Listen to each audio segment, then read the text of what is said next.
Hello everybody and welcome to my YouTube channel. So where do I actually begin? Because this is going to be quite a long video if I have to edit and put everything in from our trip. But you have to know the background story. So my dad is turning 80 this year, the 21st of December. So at this present moment, he's not 80 yet. But we were thinking of, what to do for him. Because, normally when you turn an age with a 0 at the end, it's a special birthday. But then I don't even know what month it was, earlier this year, maybe February, March, my washing machine broke. And yeah, what has this got to do with the story? Well, just listen. My husband looked online and found a washing machine for me, and I said to him, just before you place the order online, let me just see what Pofadder has got. It's a shop in our area, and just see if they've got a special, because I can just take the bakkie and quickly load the machine and they might be cheaper. My parents went with me that day, and my dad and my mom was helping me look for washing machines and prices, and my dad overheard the salesperson talking to another gentleman and his wife. I think they were there about an oven, and the salesperson said, we can come and deliver it at your place next week. And my dad overheard the guy say, no, I don't think so, I'll come and pick it up because I live in Pofadder. Now my dad went to the guy and said, I'm sorry, I overheard you say Pofadder. When I grew up, I lived 6 months on a farm in Pofadder called No.267.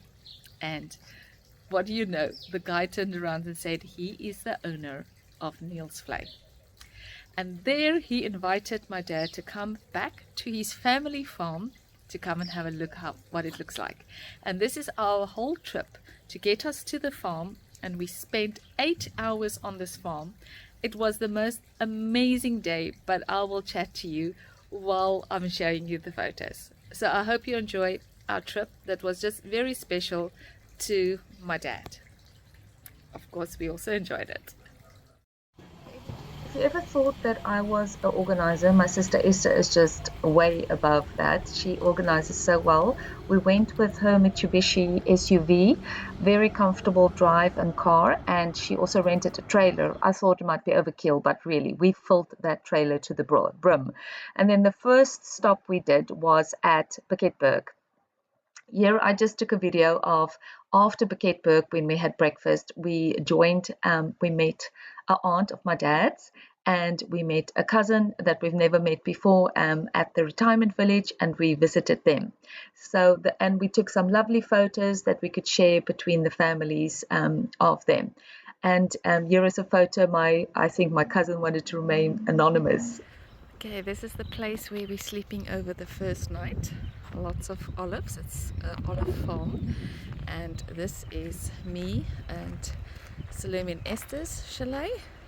And this side is my parents. And there is 7 dogs and 5 cats on the premises. All 7 dogs came to say hello to us. So this is the main house. The lady's name is Salome. She came to say hello to us. So, let's see. It's got a single bed, and it's got a double bed. Very neat and tidy. And then it's got a kitchen, and yep, the bathroom is occupied. Alright, everything we need. And then this side is the room for the 3 women, the 3 sisters, and everybody's hungry, so everybody's getting ready. We've already packed all our bags. And we've got there the double bed and our kitchen area, and this is our bathroom here as well. Everything is neat and tidy, so everything we need. Outside braai, and on the farm. Okay, that's it. Let me show you outside again. There we go. One of the 7 dogs, Molly, and look at the heart on her side. She was the sweetest little dog. And the next morning, we asked the lady of the house, her name was also Salome. She took the photo of us and we left Van Reinsdorp on our way to Springbok. That would be our next stop. And this is just the how it looks between Van Reinsdorp and Springbok. A lot of small little bushes and rocks, and yeah, it's just a different scenery that we see around our area, but very, very beautiful. It's very pleasant to the eye to see it. We did a lot of backseat driving, poor Esther, and then Esther drove like 90% of the way. My dad did from Pofadder to the farm a bit on the gravel road, and then Salome also drove a small amount on the way back, but Esther did the majority of, since it's her car, etc. But she's a very cautious and careful driver, which is nice. Then we decided to go and eat at this hotel. They had a place called Badger Inn or Badger's Grill, but they had a conference on this day and we couldn't eat here. Then we struggled to find a place because, we have a trailer, so we can't really pull into a parking lot that we can't reverse in. But this is the landscape in Springbok. It's just dry, and this is now just after the rainy season, so there's like greenery around. But yeah, very hot, and dry kind of look. Then we went into this restaurant, and it was very dark and dingy, and we nearly didn't eat here. There was nobody else there, but we ended up eating there, and of course the food was very delicious. It might not look that way, but it was very delicious. This was the male bathrooms, and the female bathrooms, I thought, including those 2 shots that I took. And then the carnivore eaters didn't take their salad, so we ended up eating it and taking it home. This was mine. It was, I think it was 3 chops. And this was my sister Salome, took an ice spine. She says it was the best thing she ever had. That crackle was so good. And now it's on the way from Springbok to Pofadder. And now the landscape somehow changes. It looks like somebody, like an excavator or a truck or something, pushed all these heaps of sand into like heaps, because they just looked like they're placed over there, more like koppies. More rocky, more drier, bushes are smaller, etc. So it was just interesting to watch that, but a lot of little heaps of things. And I took some footage of some of them, so you can just see, look at that, a heap of rock. Did somebody not put it like that? It doesn't appear to be. And that's how it looked. Very, very pretty, very unique. And then this is the Gamsberg, I think. And this, as far as I know, one of the brothers in our church, he works at this mine. Or what I can tell you, this is so far from the Strand. This is like so many hours. I don't know if he has to drive there weekly. This is a far drive. But this is a huge mine. I mean, these trucks that you're going to see in a little bit, those are those monster trucks where those wheels are like nearly as tall as your roof, and these trucks would drive on top of this mine, this mountain. I don't know how they don't sink in or whatever. So it was, again, the trucks are coming, guys. Just look at them. They're like gigantic. This is the turn off to the mine, but it looks like it's a big mine. And yeah, I thought I'll just include this footage because it was something out of the ordinary to see on the side of the road here. And obviously it's a lot of work. Workers can work in this area. And then we came to Pofadder. This is Pofadder. This is the left side of the road as you come in, and the right side is more the older part and the bigger houses. So you'll see it's got a double lane as you come in both ways. The roads in the town is atrocious. I've never seen roads as bad. It looks like they've been redone 40 years ago. That's how bad they are. So you just have to drive slow. And they have had rain lately. They've had a few good years after the drought that lasted a few years. I think they had drought for 5 to 7 years. They have rain again the last few years, which means then things are green and growing again. But I mean, it's sandy, it's dry, and if you get there on a day that it's hot, like this first day when we got there, it was hot. It's like there's no relief because there isn't a sea breeze or something like that. It's just dry and hot. you get hot a lot. But the most beautiful clouds every single day that we were there. And this first night, it actually looked like it was going to rain and there's going to be thunder. So clouds was just very out of the ordinary and beautiful to look at. So you'll see that in our pictures. So you'll be turning down the main road. I think it's Voortrekker Road. And they've also got Pofadder Inn, a lot like Springbok one, and the same Badger Grill, which was at Springbok that we wanted to eat it, was also here. But once again, my sister Esther, she packed in so much padkos for us that at the end we had to give it away. That's how much. She had a kilogram of bacon and so many sausages, and I think she made 30 boiled chicken eggs. We could not eat it up. I mean, we put it in our salad. We ate every morning of it. There was just too much padkos. So we only ate out once, and that was that previous place that I showed you at Toren.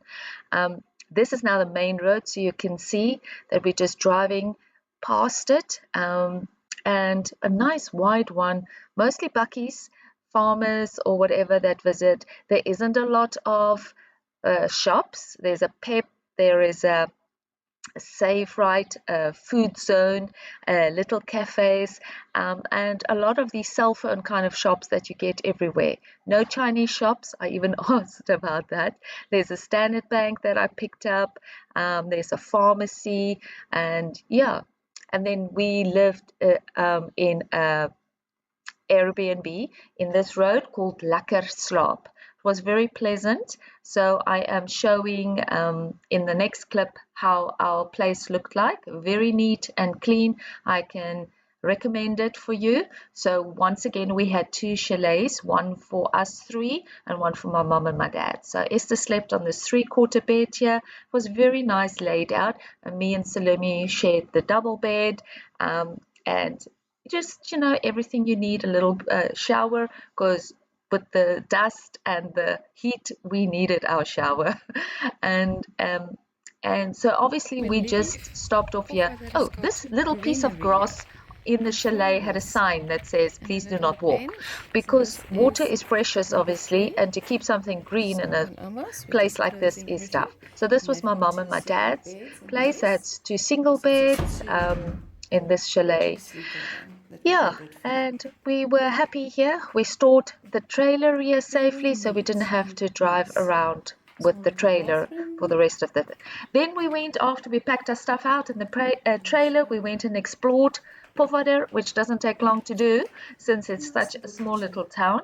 And we went and saw this memorial at the end of one of the streets over there, and then I just went closer and showed you how it looked closer, and then the little plaque that is on there. Yeah, so Pofadder got their name. I'll tell you a little bit later. But we have a street name named after us. My dad's parents, obviously, were Kamfers that lived in Pofadder a long time ago, and one of the streets were named after them. So one of the things that we did was we went and took a photo by our street name. So this is the photo, and then the last time we were in there was in 1984, and this is the photo that we went to recreate, and here's the recreation of that photo. So yeah, a long time ago. Now we can take selfies. In the olden days, you couldn't really take a selfie on a camera. And then we went and visited the gravestone of my dad's family. So that was his brother. This is his grandparents that also have their gravestone there, and then his parents also. I also just took footage of how we searched in the graveyard for their graves and how we found it over there. I wanted to actually pull out the weeds and the stuff, but we didn't have proper, because this was like thorny. We didn't have gloves and things like that, but it wasn't too badly kept up. So there's actually 2 graveyards. So this is the one on the older side graveyard. Then there's one on the other side of the road, which Google shows you, which is the wrong graveyard. So yeah, this little plaque was put afterwards. My parents put that afterwards and was still standing. And then I actually showed behind, so this is his brother that was 4 that died of Witseerkeel a long time ago. They actually thought his grave was on one of the farms, but it wasn't, so we found it here. And then my dad, actually, when he buried my grandmother's ashes, he dug a little hole here at the back and just put it there in the grave. Yeah, and then we also went around back to the town to find the shop. My dad had always talked about the shop. I think his family member owned it or worked in it, and this is the only part of the shop that's still left, is this little front end, but other shops has been built in front of it now. So I included that, and enjoying our coffee after that in the chalet. Esther brought fancy coffee, my parents sitting in front of the chalet and a bit closer up. Yeah, it was a very relaxing, but we were time conscious of what we wanted to fit in. And the next morning, once again, look at those clouds. We left to go to the farm, and we spent 8 hours there. It was really very magical. We so enjoyed it. So the morning, we tried to take a photo of every morning. We first visited the main little section of Pofadder in the main street. They have these old cars by a garage, and I just took a photo of that. And this is the area you can see the old cars is there in front, and this is where you could now put in petrol. And they have this little shop that you can buy a few goodies. I bought mosbrood the one morning before we left here, and I also bought a few snacks, one of them for Lizzie. She loves those dried fruits with the sugar on. There's an ossavar that's right here on the entrance, and then there's this chart that shows where you are in the map of South Africa. So yeah, it's a little bit old-fashioned in here, but very sweet shop, everything you need if you need stuff. They don't have a lot of fresh fruit, these places, so when you find fruit and things, you'll pay a little bit more money. Also cream, we couldn't find fresh cream. That's something that goes off too quickly. So just showing you generally what is in this little shop, just a quick overview. So, you know, these places these days, not like it used to be, very primitive. In the olden days, you know, you can find your ice cream, you can find your toilet paper, and etc. And your things if you want to have a little fridge magnet set that says you visited Paternoster or Pofadder, as you know. Okay, so we drove past this piece of, now it's gravel road. So this is Pofadder going to Bitterfontein. That's the back road. You can also take a shortcut from Bitterfontein to Pofadder, and that's the road. And here we found some springbok. I don't know if you can see it on this. They blend in so well with the rocks.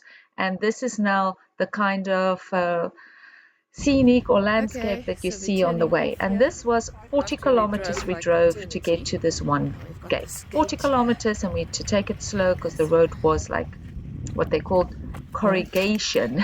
My dad calls it corrugation. Corrugated, like corrugated roof. That's the kind of it. And here I am struggling to open the gate. And we're driving through the gate. Of course, when you open a gate, you must always close it on a farm. It is to divide the farms up into different owners and to keep the animals in where they're supposed to be. But yeah, this is how it looks over here. We were so fortunate. The day that we went to the farm, it started off being very cold in the morning and gradually got warmer, but it was not that hot. We did not sweat. It was just the perfect temperature. And now this was another 14 kilometers from that gate to get to the farm. Now, as far as your eye can see, you don't see hills or, okay, little flat little ones, but you don't see mountains and things. And this is the route.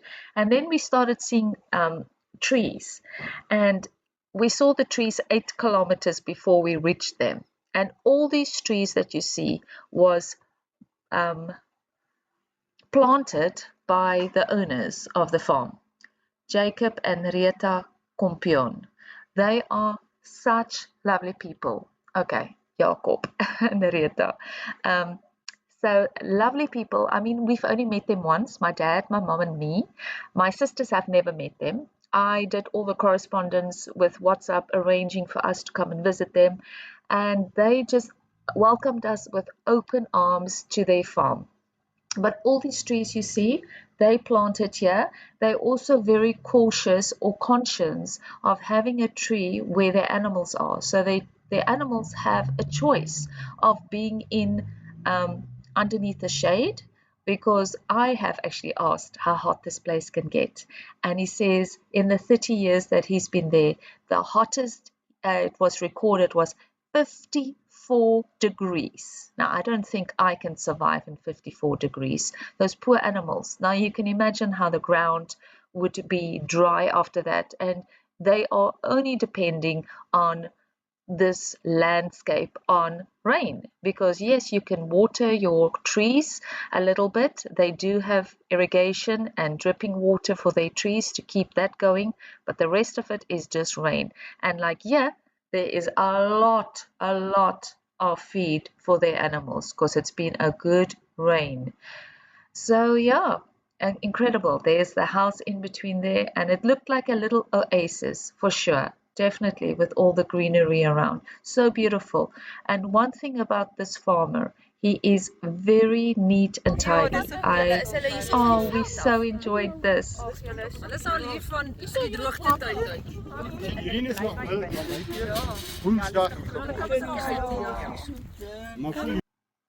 It was also one of my dad's dreams to pick up a little skaaplammetjie, and the one with the black head is a skaaplammetjie. The other two are bok goats.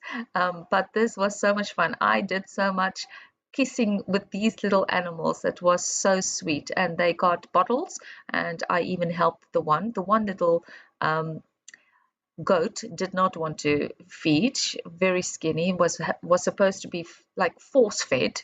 We tried force feeding this little one, but yeah, you could see my dad's face. He was just so happy picking up these little lambs. They were so cute. They would nestle in your neck and they loved the attention. So every time you walked past or drove past, they bleated and just was happy to see us and just wanted to be with us. Yeah, very, very, very sweet. We so enjoyed it. I'm sorry, I might have put in way too many pictures of this, but remember, this video is our trip of Pofadder, and it's to go back so we can watch it and remember the day that we were there. Just this one day that we spent on this farm where my dad was basically, after he was born in Springbok, he came to this farm and lived here for 6 months, and continuously as a young child heard about everything on this farm.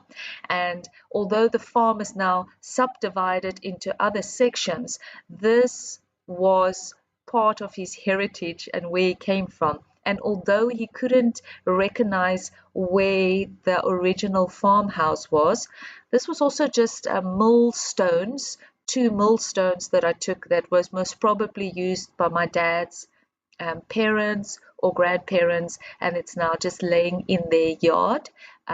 And this could be one of the original houses, so that's why we took a photo against this wall. But because we don't have any photos or proof, we can't say.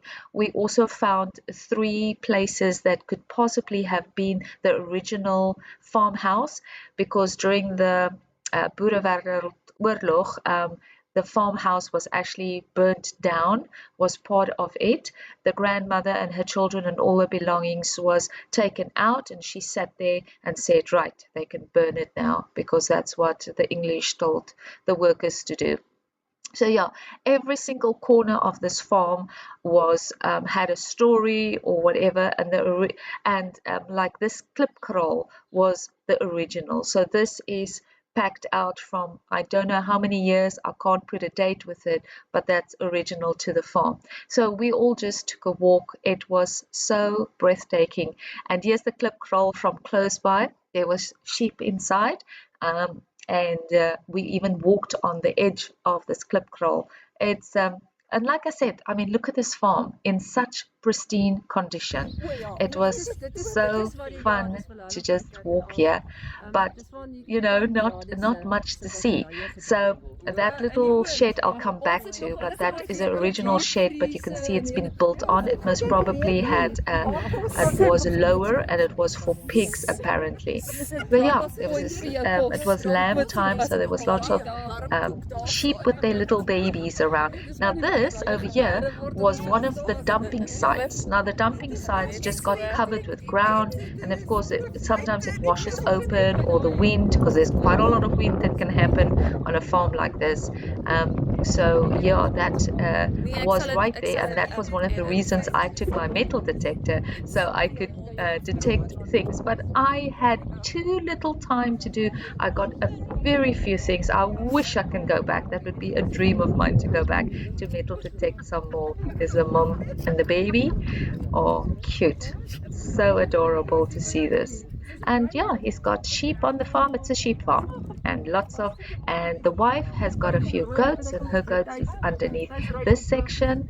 So yeah, and this lady, Rieta, she is so, her house is beautiful, lovely decoration. She can cook well. She makes jams. She makes soaps. Just, she does a little bit of everything. So this is her section with her goats.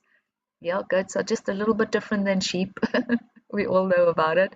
And just us walking on this area that had the dumping site, and he's pointing out to us. And in this area, we were digging and finding stuff. Here is a photo of one of the things that I found. Oh, also, there is flowers everywhere. And this is the flowers from close up. I mean, just beautiful flowers, part of this arid, deserty land.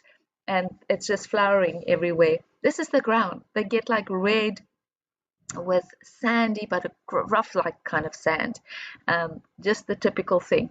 And on this dumping site, this is what I found, like some uh, cool toppies, and from closer I took 5 home at the end. We got permission and I just showed them. So I don't know from what year they are. We also found a lot of, there was no plastic, just metal and glass and earthenware stuff. So my sister Esther got this. She's going to do something with it. We dug it out of the dumping site. And my other sister, Salome, she liked these rocks that had like fossils on, and some more of the metal stuff that was around there that she found. So she's just showing a few of her clips of things that she found. And then I'll show you all the little glass bottles that was still preserved. She got this tub full of the ground over there. Can you see how red it is? It's just, something she brought home.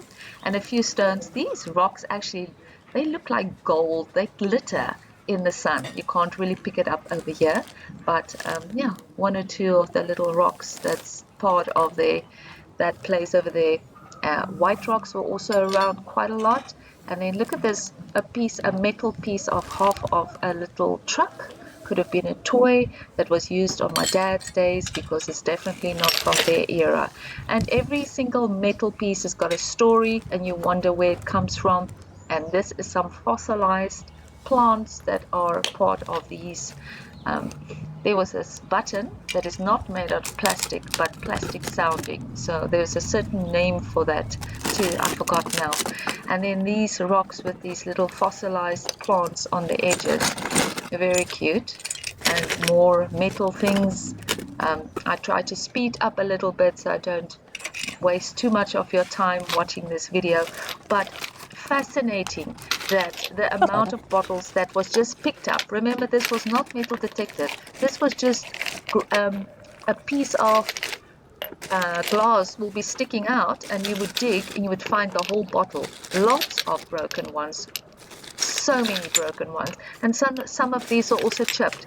But look how many of these medicine bottles, which I would presume is medicine bottles, or whatever came into that, came out of there. So Salome is going to keep what she wants to keep. She loves the brown ones, and we'll have a few that we can remember the farm from. So yeah, and yeah, there's just a photo of the side of it, and then a photo that she's taken of all the bottles. Just look at that, picked up on those dumping grounds, and we looked through 3 dumping grounds. Yeah, I took a photo of my dad just on this wide stretch of open felt that belonged to his great grandparents, or his grandparents and his parents. And there's the little shed that we said that pigs most probably lived in, which is also from the original place still. And there was a lot of insects and animals that we're not used to, salamanders and kochelmanders and akadisse and things like that.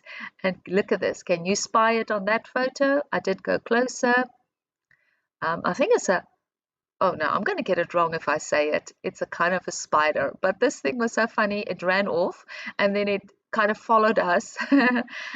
They also have to just cover all their birds behind cages because they are owls. And I'll show you a little bit later what we saw with the owls. But the owls do eat the mossies, which also got in here, and they will eat small birds, etc. Because I did see one mouse, so there is mice in the area. This is also a implement that could have come from my dad's family side, made in Germany, very well done. And then we walked across to another section. Just look at this 360. This is what you see. Then we walked across to that shed over there, and this was another farmer. We've got permission, so it wasn't as neat around the shed area all being kept up, which would have been the case if Jacob had it. But yeah, I think I kept the sound up just to let you listen to the sound here.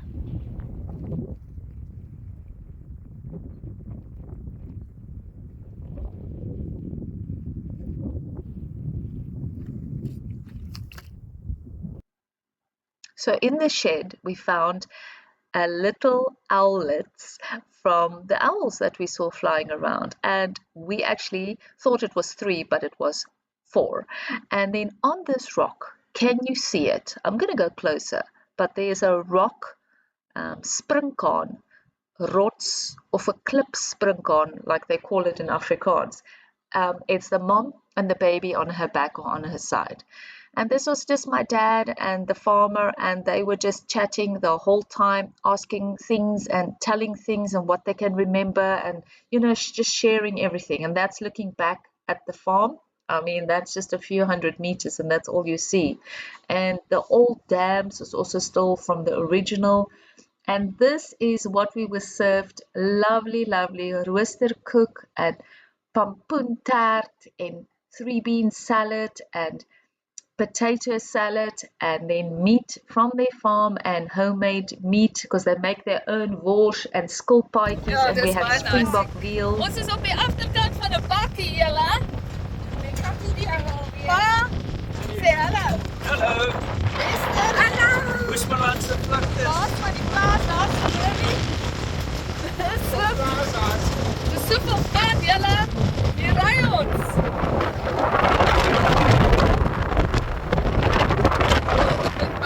Alles Wasser.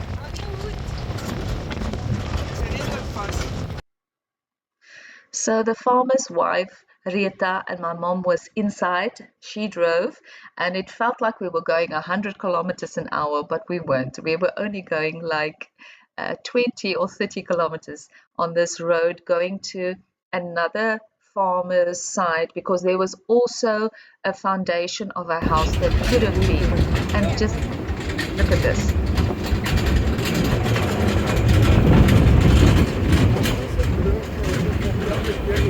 This was so much fun. I mean, look at all that food for the sheep, because this is what they eat. It's just grown there organically, naturally, and that's why the sheep meat is so good, because this is what they eat. They eat off the land, and this is what grows naturally over there. So we had so much fun at the back of the buggy. And then, yeah, after this, we stayed a little bit more. We had a wortelkoek and coffee, and then we had to leave. And this was our last sighting over this beautiful land that is in Pofadder on a farm. The sunset.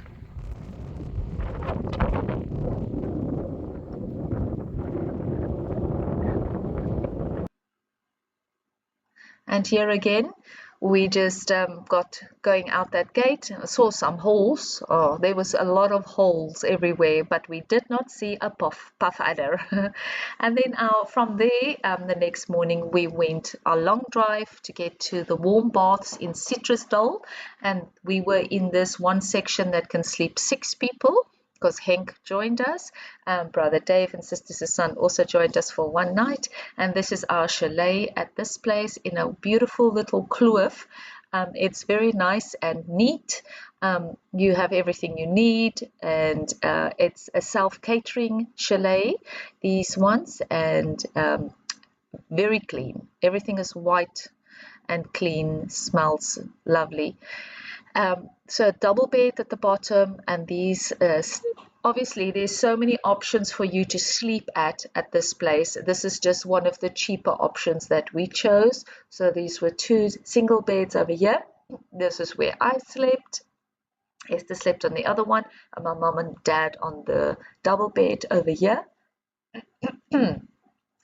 That's me, and then a lovely bathroom.